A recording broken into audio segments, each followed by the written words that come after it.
할렐루야. 예, 우리 찬송가 25장을 함께 찬양하시겠습니다. 찬송가 25장입니다. 면류관 가지고 주 앞에 드리세. 찬송가 25장 면류관 가지고 주 앞에 드리세. 25장입니다. 면류관 가지고 주 앞에 드리세. 저 천사 기쁜 노래가 온 땅에 퍼지네. 내 하나 깨어서 주 찬송하여라. 온 백성 죄리 속하신 만왕의 왕일세. 면류관 가지고 주 앞에 드리세. 그 손과 몸의 상처가 영광 중 빛나네. 하늘의 천사도 그 영광 보고서 고난의 신비 알고자 늘은 뭐하도다. 면류관 가지고 주 앞에 드리세.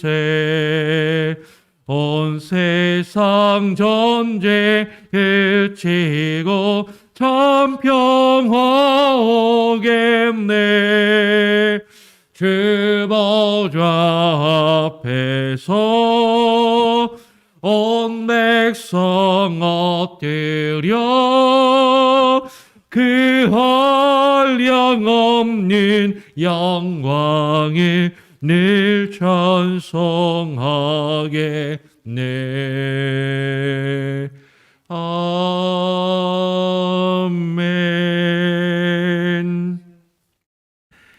예, 오늘 하나님의 말씀은 사무엘하 5장 1절부터 5절까지 말씀을 함께 읽겠습니다. 사무엘하 5장 1절부터 5절까지 말씀입니다.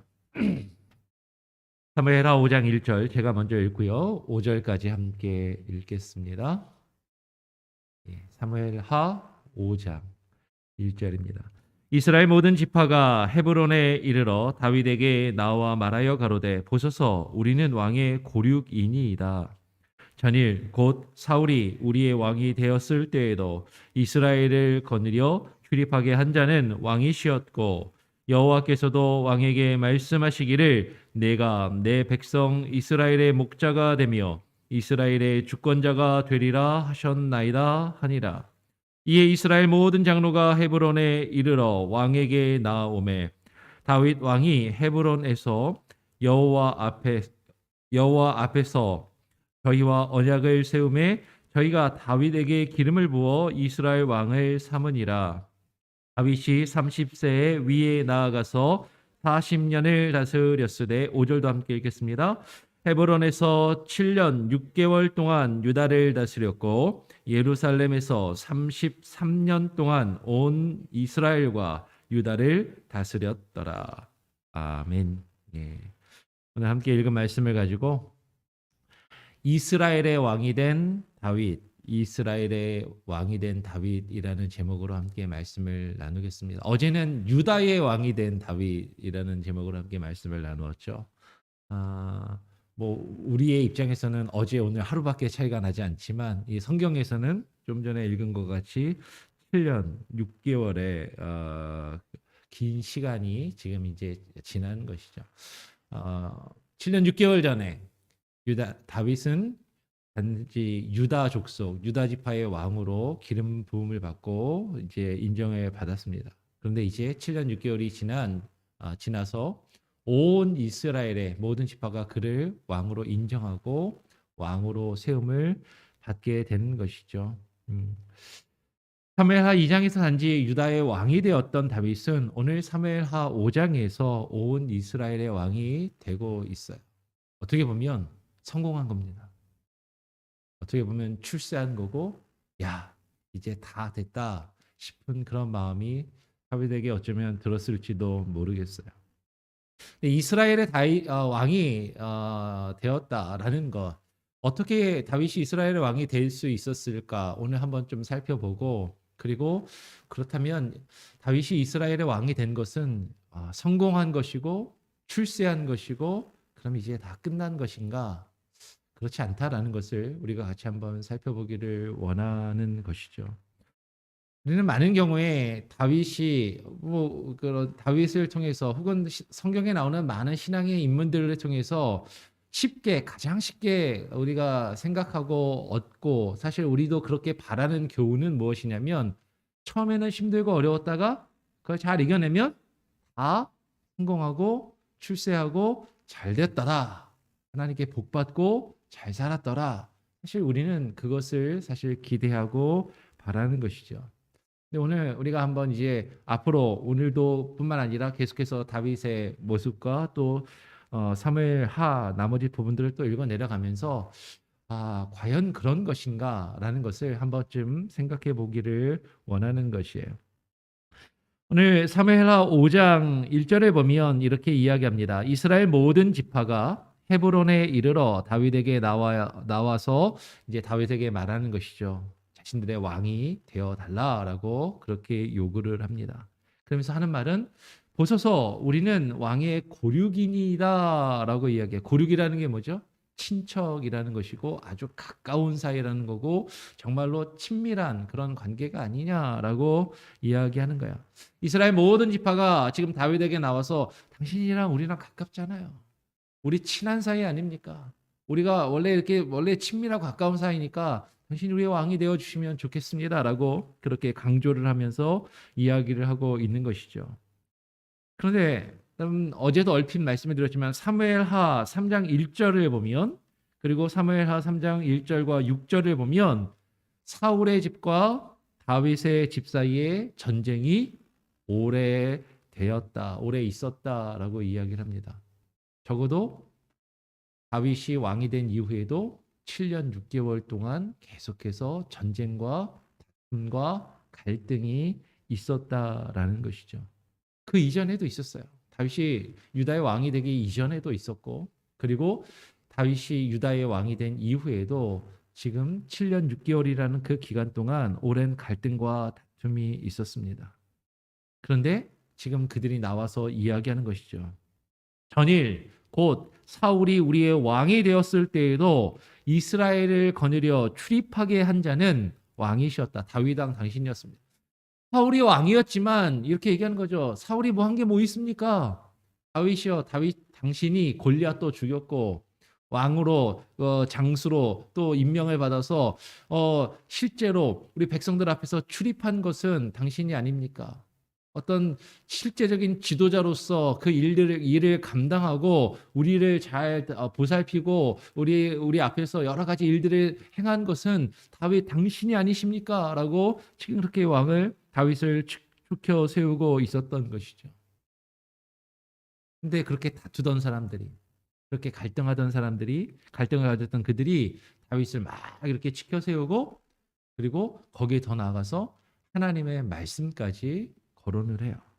그러면서 2절 하반절에 보니까 여호와께서도 왕에게 말씀하시기를 그러면서 하나님이 전에 이렇게 말씀하셨지 않습니까? 라고 하면서 하나님이 이렇게 당신께 말씀하셨죠. 하나님이 내가 내 백성의 이스라엘의 목자가 되며 이스라엘의 주권자가 되리라 하셨나이다 라고 하나님이 이렇게 말씀하시지 않았습니까? 라고 이야기하는 거예요. 지금 태도가 완전히 변한 것이죠. 예. 어떻게 보면 그 전까지는 그러면 하나님이 이렇게 말씀하신 거를 왜 그들은 인정하지 않았을까? 근데 지금 그들은 태도가 변해서 하나님의 말씀을 이야기하고 그러면서 이제 다윗에게 자신들의 왕이 되어달라라고 이야기를 하고 있는 것입니다. 우리 3절 말씀 한 번 더 같이 한번 읽어보죠. 3절을 한 목소리로 함께 한번 읽어보겠습니다. 3절입니다. 시작. 이에 이스라엘 모든 장로가 헤브론에 이르러 왕에게 나아오매 다윗 왕이 헤브론에서 여호와 앞에서 저희와 언약을 세우매 저희가 다윗에게 기름을 부어 이스라엘 왕을 삼으니라라고 이야기해요. 지금 상황이 갑자기 이제 바뀌었어요. 그러면서 이스라엘의 모든 장로가 헤브론에 나와서 헤브론으로 와서 다윗에게 나온 것이죠. 그러면서 다윗 왕이 그들과 헤브론에서 여호와 앞에서 저희와 언약을 세우게 됩니다. 여러분, 왕권의 기초는 언약 관계에 있어요. 누군가를 왕으로 세운다라는 것, 그를 왕으로 인정하고 왕으로 섬기고 따르겠다라는 그 언약을 그 왕과 백성이 맺는 것이죠. 그것이 대관식이고 그것이 직위식입니다. 어떤 지도자를 삼는다라는 거, 우리가 오늘날도 뭐 아직도 왕이 있는 나라들도 있지만 오늘날 뭐 우리가 살고 있는 미국이나 한국과 우리 조국인 한국도 대통령제를 가지고 있는데 뭐 왕처럼 죽을 때까지 나라를 다스리는 그런 지도자는 아니라 할지라도 이제 대통령을 뽑으면 뭐 4년, 5년 그 임기 동안 나라를 다스려 달라라는 것을 이제 인정을 하고 그의 어떤 즉위식이 아니라 취임식을 하는 것이죠. 그리고 모든 국민이 그를 대통령으로 인정하는 그런 일들을 우리도 오늘날도 행합니다. 어떤 지도자를 뽑고 그 지도자의 권위를 인정하고 그와 어떤 언약 관계를 맺는 그런 의미가 있는 것이죠.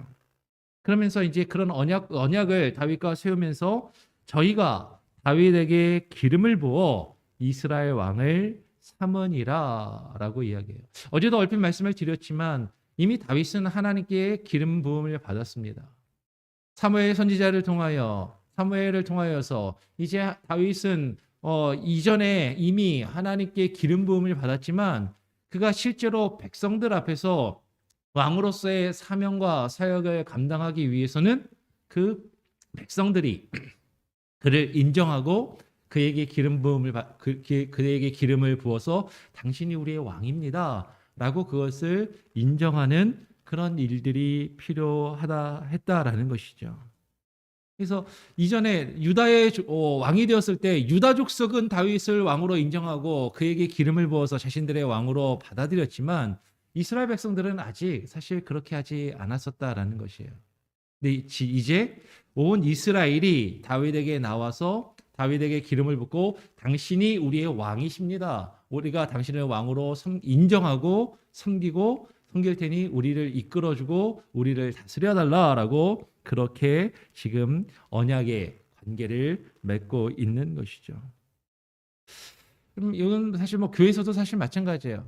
우리가 이제 뭐 예를 들면 제가 이제 원래부터 예전에도 목사였지만 목사라고 해서 다 목사가 아니라 그렇죠? 우리 교회 이제 담임 목사로 인정을 하고 여러분들이 받아주셔야 이제 담임 목회자가 되는 것이고 그것을 또 공적으로 인정하는 또 이후에 우리 또 위임식 예배도 하게 될 겁니다.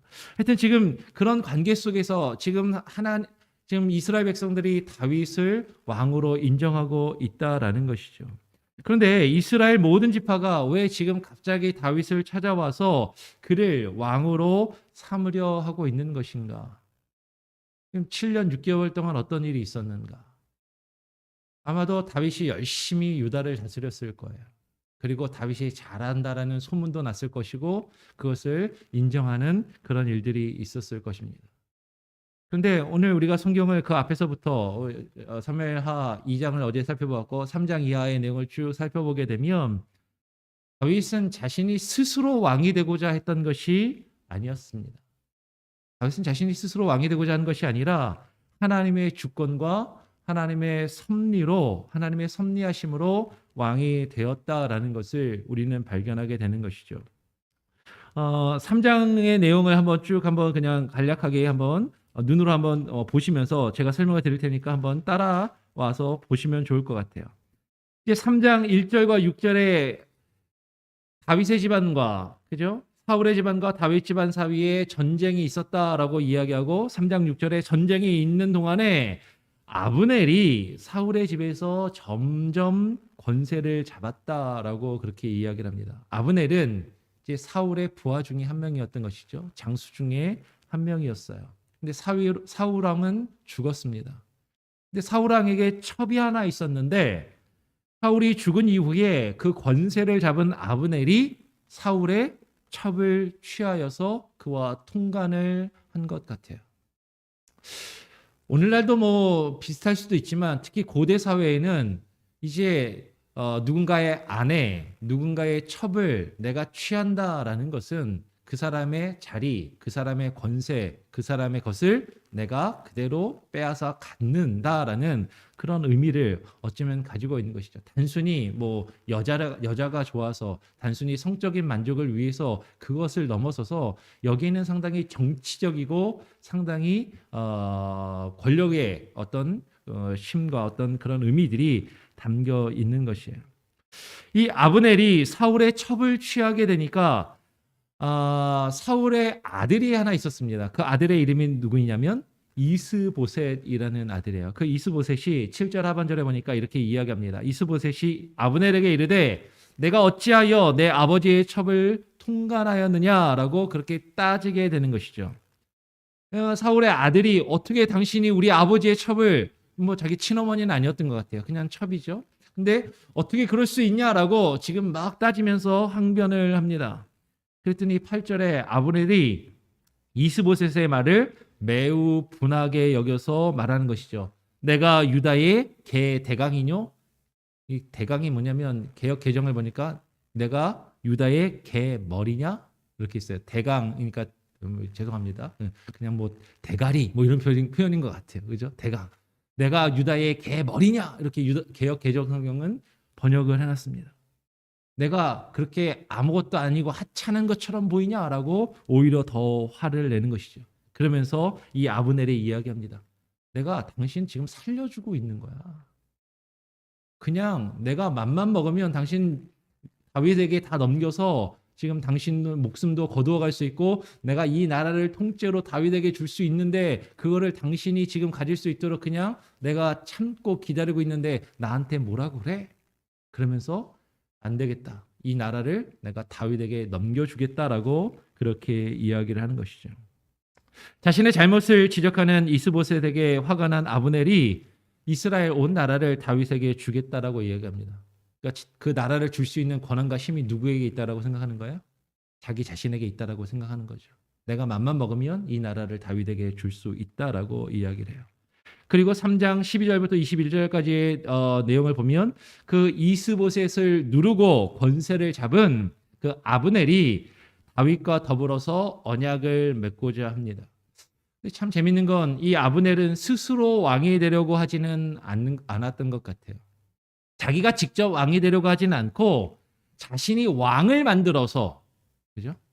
내가 왕이 되는 게 아니라 누군가를 내가 왕을 만들어서 그 왕을 내가 원하는 대로 움직이려고 하고 있는 것이죠. 그 왕을 내가 조정하고 그를 통해서 내 어떤 영향력과 힘을 발휘하기를 원했던 모습을 보게 됩니다. 사실 오늘날도 사실 그런 사람들이 많아요. 직접 앞에 나서서 자신이 어떤 높은 자리에서 자신의 어떤 힘과 권한을 행사하기보다는 뒤에서 조정하고 뒤에서 영향력을 발휘하는 것을 더 좋아하고 그렇게 하기를 원하는 사람들이 있더라라는 것이죠.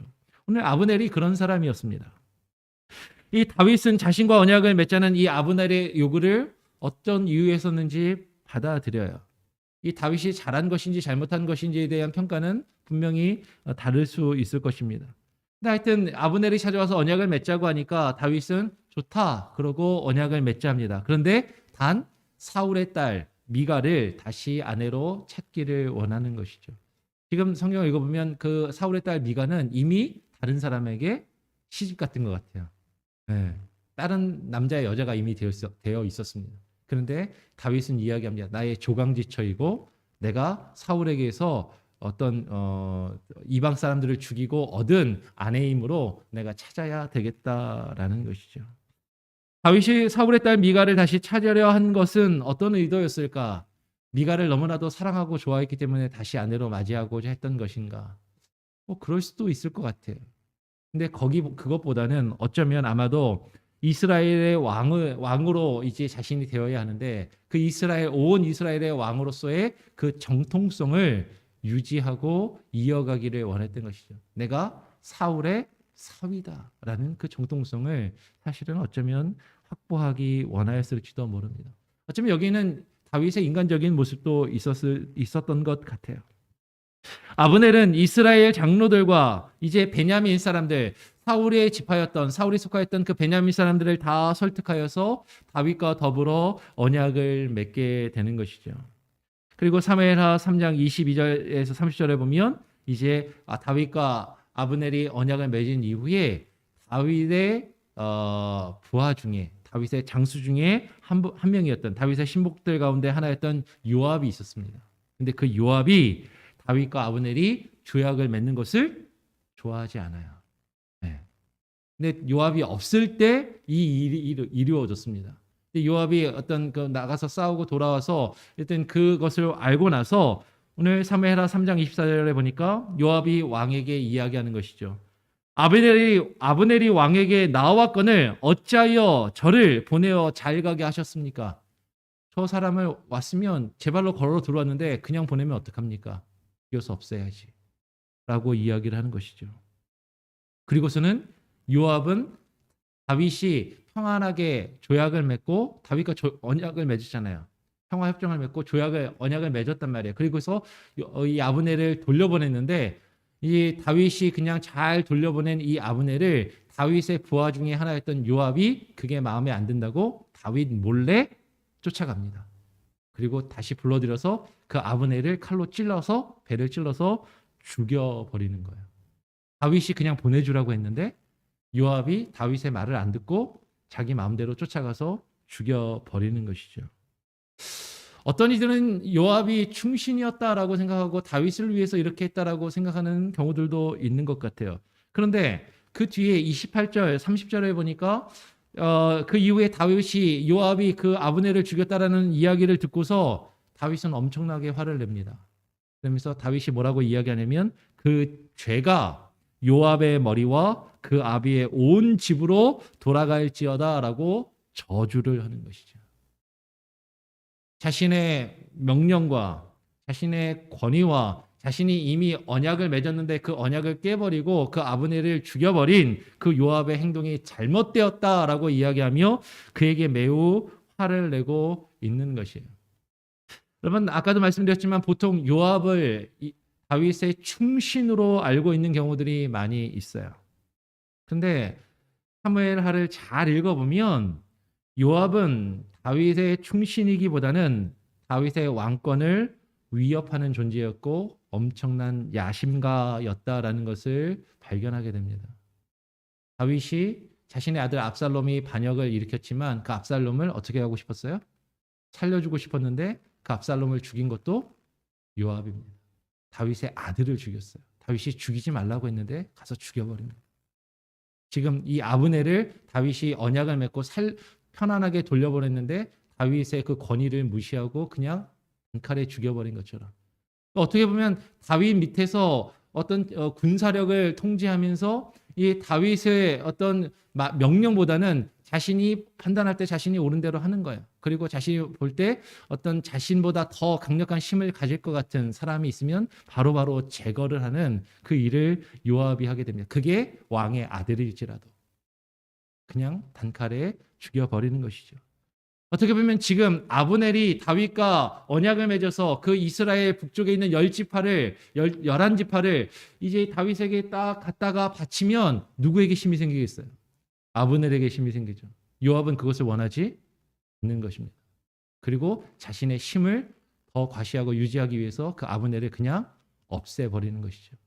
그리고 그 이후에도 다윗이 뭔가를 하려고 하면 계속해서 브레이크를 거는 사람이 누구냐면 이 요압이에요. 다윗이 인구조사를 합니다. 사무엘하 맨 마지막에 보면 인구조사를 해가지고 어떤 자신의 왕권을 강화하려고 할 때 그 앞에서 그 인구조사한 것을 책망하면서 다윗의 어떤 계획을 딱 깎아버리는 사람이 요압이에요. 그러면서 이야기하는 거죠. 유다 지파가 몇 명밖에 안 되는데 이스라엘이 얼마인지 아십니까? 이 얘기를 거꾸로 하면 당신을 따르는 사람은 요만큼밖에 안 되지만 내가 움직일 수 있는 군사는 이만큼입니다. 까불지 마십시오. 라는 거죠. 다윗은 그 앞에 무릎을 꿇고 마는 것을 우리는 보게 돼요. 그러면 다윗이 온 이스라엘의 왕이 되었지만 그의 치세는 결코 편하지 못했습니다. 그리고 다윗은 자신의 왕권을 강화하기 위해서 왕으로서의 역할과 그 사명을 잘 감당하며 어떤 왕의 자리를 든든히 하기 위해서 정말 열심히 애쓰고 힘썼어요. 오늘 성경은 오늘 우리가 읽은 사무엘하 5장 4절은 분명히 그렇게 이야기하는 것이죠. 5장 4절에 다윗이 30세 위에 왕위에 나아가서 40년을 다스렸다라고 이야기합니다. 다윗은 이스라엘의 역사 중에 가장 위대한 왕으로 평가받는 인물이에요. 그리고 다윗 시대에 이스라엘이 가장 융성하고 강대했다라고 그냥 쉽게들 그렇게 이야기를 합니다. 그러나 기름 부음을 받은 다윗이 30세의 왕에 오르기까지 어제도 말씀드렸던 것처럼 그렇게 쉽게 왕이 된 것이 아니었어요. 그리고 왕이 된 이후에도 수많은 역경을 겪어야만 했던 것이죠. 30세의 왕이 되어서 40년 동안을 다스렸지만 그의 통치 기간이 늘 평탄했던 것도 아니고 많은 사람들이 늘 그를 인정했던 것도 아닙니다. 그리고 수많은 사람들이 그를 견제하고 그를 위협하는 일들이 있었던 것이죠. 분명히 오늘 5장 5절은 그렇게 이야기해요. 헤브론에서 7년 6개월 동안 유다를 다스렸고 아까도 말씀드린 것처럼 유다의 왕이 되었지만 왕으로서 기름 부음을 받고 그가 왕의 자리에 올랐지만 많은 대부분의 사람들은 7년 6개월 동안 그를 왕으로 인정하지 않았던 것이죠. 근데 상황이 지난 이후에 하나님의 주권과 하나님의 섭리와 그 인도하심 가운데 7년 6개월이 지난 이후에 많은 사람들은 그를 왕으로 인정하게 돼요. 그리고 왕으로서 역할을 감당하게 됩니다. 예루살렘에서 33년 동안 이스라엘과 유다를 다스렸더라라는 것이죠. 다윗은 왕의 자리에 온 이스라엘의 왕이 된 이후에 바로 그 뒤에 5장 이후의 내용을 보면 이제 예루살렘을 점령합니다. 왕의 자리를 든든히 하고자 했던 것이죠. 그리고 그곳에 성전을 짓기를 원하고 실로에 있던 하나님의 성막을 그곳으로 옮겨오고자 합니다. 변화를 시도하고 안정을 추구하고 하나님의 뜻대로 그 나라를 다스리기를 원했던 것이죠. 그의 왕권을 강화하며 하나님의 말씀대로 하나님의 나라 백성들을 다스리기를 원했어요. 그런데 그 다윗은 33년 동안 온 이스라엘의 왕으로 다스렸지만 자신의 왕권을 강화하는 것이 결코 그렇게 쉽지가 않았다라는 것을 한마디로 보여주는 것이 있습니다. 사무엘하 3장 39절 같이 한번 읽어보죠. 사무엘하 3장 39절입니다. 한 목소리로 함께 한번 읽어보겠습니다. 사무엘하 3장 39절 시작.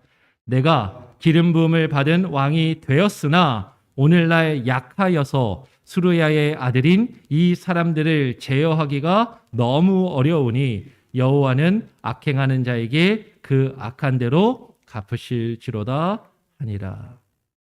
내가 기름 부음 받은 왕이 되었으나 지금 왕이 된 거예요. 유다의 왕이 되었다가 7년 6개월이 지나서 이제 온 이스라엘의 왕으로 기름 부음을 받고 온 이스라엘의 왕이 되었는데 그런데 오늘날 내가 약하여서 힘이 없다라는 거죠. 내가 약하여서 수르야의 아들인 이 사람들을 수르야의 아들들이 누구예요? 요압과 그의 형제들을 이야기하는 겁니다. 요압과 그의 형제들을 수르야의 아들들인 이 사람들을 제어하기가 너무 어려우니 그들을 내 마음대로 할 수 없다는 거죠. 그들은 힘이 있고 그들은 영향력을 발휘하고 자신들이 원하는 것을 이루려고 하는 사람들이다라는 거예요. 그래서 다윗은 이야기합니다. 여호와는 악행하는 자에게 그 악한 대로 갚으실지로다. 다윗이 시편에서 수많은 원수들에서 이야기를 하는데 그 원수들이 꼭 우리는 사울 왕 막 이렇게만 생각할지 몰라요. 또 어떤 경우에는 자신에게 반역한 자신의 아들 압살롬 그를 또 생각하는지도 모릅니다. 근데 사무엘하를 보면 어쩌면 자기 손톱 밑에 가시라고 자신을 늘 괴롭게 하고 힘들게 했던 요압과 그의 형제들도 사실은 다윗에게는 너무나도 힘들고 아픈 대상이었던 것이죠. 여호와는 그 악행하는 자에게 아까 요압을 저주했던 것처럼 그에게 갚으실 것을 지금 다윗은 원하고 있어요. 근데 다윗이 직접 요압을 치지는 않습니다. 아니, 어쩌면 다윗이 직접 요압을 칠 수는 없었어요. 왜냐하면 요압은 강한 힘과 영향력을 가지고 있었던 사람인 것이죠. 그래서 다윗이 말년에 성전을 짓고 싶어서 모든 걸 다 준비하고 성전을 지으려 했지만 결국에는 못 지었어요. 성경은 다윗이 피를 많이 흘려서 성전을 못 지었다라고 이야기합니다. 맞아요. 다윗이 피를 많이 흘렸다라는 것이 무엇입니까? 다윗의 치세 동안에 그 나라가 안정되지 못했다라는 거예요. 다윗이 왕이 되었지만 그 나라를 온전히 자신의 왕권으로 이끌어갈 만큼 그 나라가 든든하고 안정되게 이루어지지 않았고 다윗과 갈등하며 다윗을 괴롭게 하고 힘들게 하는 그런 수많은 사람들이 아직도 있었다라는 것이죠. 다윗의 치세 동안 요압은 계속해서 다윗의 왕권을 위협하는 존재였습니다. 그리고 다윗을 힘들게 하는 것이죠. 그러면 제가 이 이야기를 왜 드립니까? 그러면 우리는 왕이 되면 다 끝났다라고 생각할지 몰라요. 우리가 열심히 뭔가를 노력해서 뭔가를 얻고 성취를 하면 이제 다 되었다라고 생각하는지 몰라요. 그런데 계속해서 우리를 힘들게 하는 일들과 사람들이 있더라라는 것이죠. 우리가 지금까지 수많은 인생들을 여러분 지금까지 살아온 삶의 여정을 되돌아보십시오. 내가 여기가 힘들어서 다른 데로 한번 옮겨가면 이제 뭔가 좀 잘 되고 좋을 것 같은데 거기서도 나를 힘들게 하는 사람과 힘들게 하는 일이 꼭 있어요. 그리고 그 사람하고 어떻게 잘 해가지고 일이 잘 해결되고 이제 됐다 싶어서 그 사람하고의 관계가 회복되면은 또 다른 누군가가 또 와가지고 나를 또 힘들게 하고 괴롭게 하는 일이 계속 있더라라는 거예요.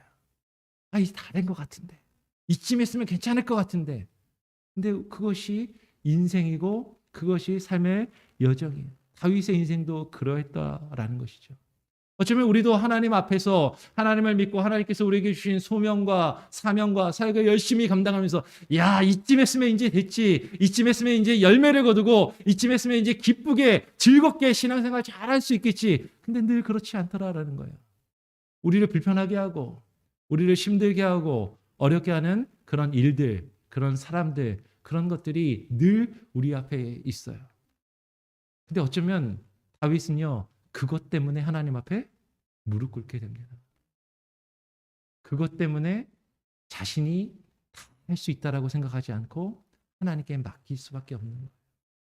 그리고 하나님을 의지하고 겸손히 나아가게 되는 것이죠. 여러분, 우리가 다윗만큼 훌륭하고 위대한 존재들입니까? 아니에요. 그렇지 않다면 우리는 다윗보다도 더 힘들고 어려운 일들을 겪을 수 있다라는 것이죠. 근데 그러면 하나님께서 다윗에게 약속하신 것은 무엇인가? 하나님께서 다윗을 통해서 이루신 것은 무엇인가? 계속해서 그렇게 힘들고 어려운 삶을 살았다면 그게 무슨 의미가 있을까? 어쩌면 우리는 그렇게 생각할지도 모르겠어요. 거기에 대해서는 내일 우리가 조금 더 말씀을 함께 나누겠습니다. 그렇게 힘들고 어렵게 힘들게 그 일들을 감당하고 왕의 자리를 얻기 위해서, 그리고 왕이 된 이후에도 사람들에게 인정받기 위해서, 그리고 그 왕이 된 이후에도 하나님의 뜻대로 그 나라를 잘 다스리기 위해서 그렇게 애쓰고 수고했던 다윗. 근데 그렇게 힘들게 하는 게 무슨 의미가 있을까? 의미가 있다라는 거죠. 그것에 대해서 우리가 내일 우리가 조금 더 말씀을 함께 나누길 원합니다. 오늘 이 시간에는 뭐에 대해서 기억하시면 돼요? 하나님 앞에서 내가 성공한 것 같고 이쯤 하면 된 것 같아도 늘 하나님은 우리에게 시련과 연단을 허락하시고 그것을 통해 주님 앞에 무릎 꿇게 하시는, 그것이 우리의 인생이고 그것이 어쩌면 더 당연한 것이다 라는 것을 여러분 깨닫고 인정하고 하나님만 바라보실 수 있는, 하나님만 인정하실 수 있는 저와 여러분이 되시기를 간절히 소원하고 축원합니다. 아멘. 찬송가 91장을 함께 찬양하고요. 네, 함께 기도 제목을 나누겠습니다. 찬송가 91장입니다. 슬픈 마음 있는 사람.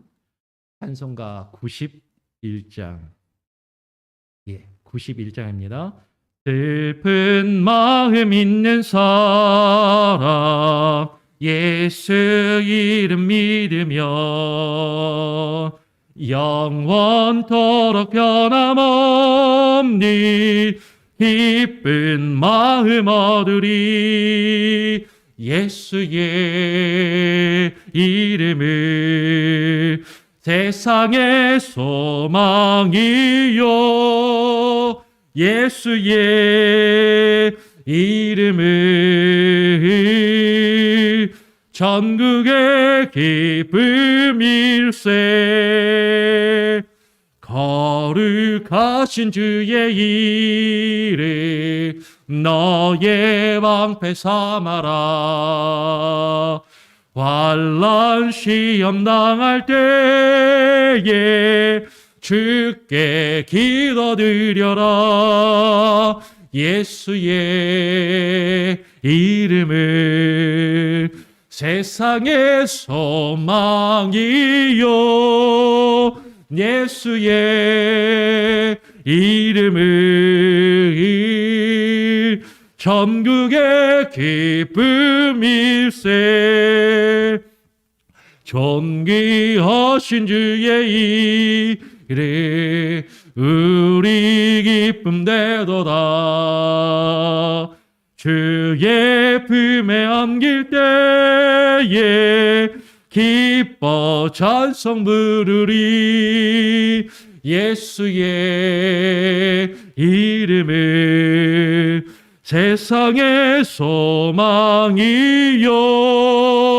예수의 이름을 전국의 기쁨일세.